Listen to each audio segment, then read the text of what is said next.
we know we're going to want to regulate proximity to failure, and there's many different ways to do that. We're going to review a few in a second, and you can see them on the left. If we take a look at the image on the right, though, this is what we're trying to do here, is hone in on what we would call the adaptation zone. This is really the dose of exercise. So if the dose is too high and we exceed our recovery abilities, we're getting into that kind of overtraining or maladaptive zone.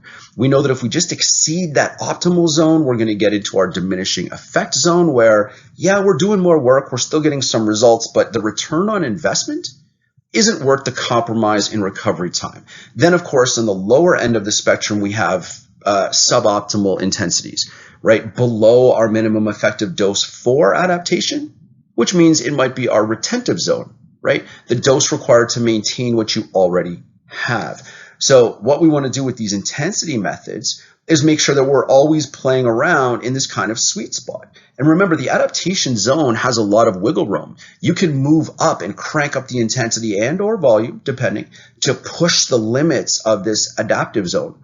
Or you can back off a little bit and have some lighter type of sessions, but still be in that adaptive zone.